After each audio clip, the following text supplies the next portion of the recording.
Perayaan Natal Oikumene yang digelar Forum Komunikasi Pimpinan Kecamatan atau Forkopimca Pangaribuan di Gereja HKBP Papahan berlangsung meriah pada Senin 12 Desember 2022.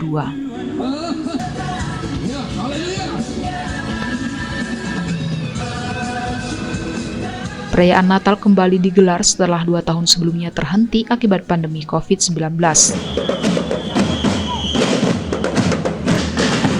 Perayaan Natal diawali dengan melakukan pawai Natal, yaitu mengelilingi beberapa desa di Kecamatan Pangaribuan sambil berbagi kado Natal bagi anak-anak di sepanjang perjalanan oleh Sinterklas. Setelah itu dilanjutkan dengan barisan prosesi dari kantor camat menuju Gereja HKBP Papahan yang diiringi drum band pelajar SMP Pangaribuan. Tema yang diusung pada Natal kali ini yaitu "Maka pulanglah mereka ke negerinya melalui jalan lain" yang diambil dari kitab Injil Matius 2 ayat 12. Dengan subtema "Melalui perayaan Natal, kita syukuri berkat perdamaian yang telah kita terima serta mengaktualisasikannya dalam mewujudkan pembangunan Kabupaten Tapanuli Utara yang maju dengan swasembada pangan."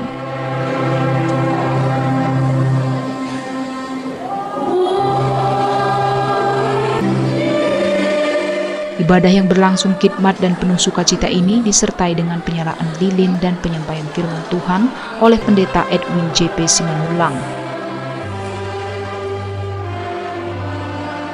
Dalam khotbahnya, beliau menyampaikan makna Natal pada tahun ini yang harus kita miliki adalah semangat yang besar dan menghayati kembali kabar sukacita kelahiran Tuhan Yesus. Dan kita harapkan di Tapanuli Utara, apalagi sekarang khususnya juga di Pangaribuan, kita mengharapkan agar jauh ya, karena dalam kegembiraan itu selalu ada obat. Artinya kalau kita semua bisa bergembira, itu akan bisa menjadi obat yang sangat baik untuk kehidupan kita. Karena itu baiknya kita mulai dari hal-hal yang kecil dalam kehidupan. Masih akan masalah, dengan sendirinya akan pergi. Karena itu perkatakanlah yang selalu yang positif dalam hidupmu, dan itu akan bisa merubah semuanya dengan baik. Ketua Tim Penggerak PKK Satika Simamora yang hadir pada perayaan Natal Oikumene Kecamatan Pangaribuan mengucapkan selamat Natal dan dirinya sangat berterima kasih kepada semua jemaat dan undangan yang sudah hadir pada perayaan tersebut.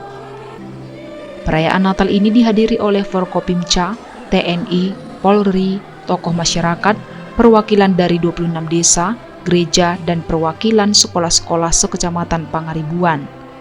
Adapun puncak acara perayaan Natal ini diisi dengan ibadah, kidung pujian, liturgi, vokal grup, kor, dan doa syafaat. Rangkaian akhir dari acara ini ditutup dengan hiburan dan lucky draw.